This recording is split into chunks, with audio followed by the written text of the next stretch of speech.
Imagine trying to buy a home in Calgary, but feeling like every house you like has dozens of offers, bidding wars, and you have to act right now. That's been the story for much of the past few years. But something's changed. More homes are for sale, buyers are getting more breathing room, and the balance of power is shifting. Whether you're buying, selling, or watching from the sidelines, these shifts matter. Calgary Market Update, August 2025. The housing market in Calgary is entering a more balanced phase. As of August, the benchmark price for all residential home types in the city is $527,200, which is down about 4.1% compared to August 2024, and down roughly 1.0% from July 2025. Overall sales have eased. About 1,989 homes sold in August, nearly 9% fewer than during the same month last year. Meanwhile, homes listed for sale remain high, though new listings are just slightly lower than last year, and inventory has surged. There are about 6,661 homes available, an increase of almost 48% over August 2024. Because of slower sales and more homes sitting available, months of supply is up. It's around 335 months, which is much more balanced than in prior seller market conditions, but not yet tipping fully into a buyer's market. Homes are also taking longer to sell. The average time from listing to sale in August was 38 days, compared to about 27 days a year ago. This extra time gives buyers more room to negotiate. By property type, who's holding up, who's sliding. Detached homes are doing relatively better than many other property types. Their benchmark price is about $755,600, which is fairly steady, modestly down from last year, but holding up in many neighborhoods. Semi-detached homes are also resilient, with benchmark prices around $687,200, showing slight growth year over year despite small dips month over month in some areas. Row houses, townhomes, are seeing more pronounced declines. Their benchmark price is approximately $439,600, down from last year. Sales of row housing have dropped, inventory in that segment is rising, and buyers are getting more leverage there. Apartments, condos are the most challenged. Benchmark prices in that class are around $326,500, down by about 5 to 6% year over year, with sales falling more sharply than detached homes and inventory rising more. What's driving these trends? Several forces are combining to shift Calgary's market. More inventory.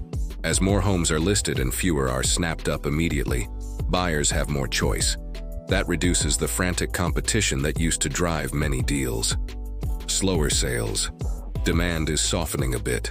Higher borrowing costs, inflation, and economic uncertainty are making some buyers more cautious. Price cooling. Not universal, but more evident in higher density housing, townhomes, condos, and in neighborhoods where there's been a lot of recent supply. Balanced market dynamics.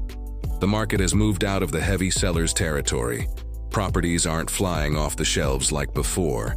Buyers have more negotiating power, but sellers who price well and present well are still getting deals. What this means for buyers, sellers, and investors. For buyers, this is a time of opportunity.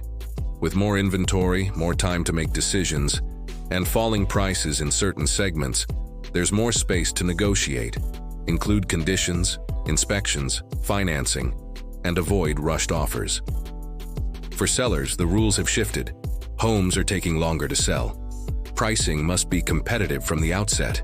Marketing, staging, presentation, and flexibility in offers, possession dates, conditions, are more important than in hotter markets. Homes in more desirable locations or with special features are holding up better. For investors, detached homes are showing more stability. In contrast, condos and townhomes carry more risk right now because of steeper price declines and higher inventory. Location matters greatly. Areas with limited new supply, good amenities, and strong demand are your safer bets. What to watch? Going forward, keep an eye on interest rate changes. If borrowing gets cheaper, more buyers might step in, which could tighten up supply again. Also, watch neighborhood-level data. Some parts of Calgary are cooling faster than others. Supply of new homes and how many new listings continue to come on in high-density segments will push or pull on prices. Also, monitoring months of supply and days on market will give good signals of shifting momentum. Calgary is no longer under the overwhelming seller's market we saw in recent years. What we're seeing in August 2025 is a more balanced landscape. Buyers have more power than they've had, especially in condos, townhomes, and in areas with a lot of supply. Sellers who understand this adjust expectations and bring their best product, home condition, photos, pricing, are faring better than those relying on past momentum. I'd love to hear from you. Are you more interested in seeing how specific Calgary neighborhoods are being affected? Prices, supply, demand locally? Would you prefer a forecast for the rest of 2025 and 2026?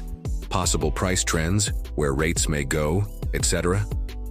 Or maybe you're thinking of buying or selling. I can pull together a custom checklist for buyers or sellers, tailored to this more balanced market. Which of those sounds most useful to you?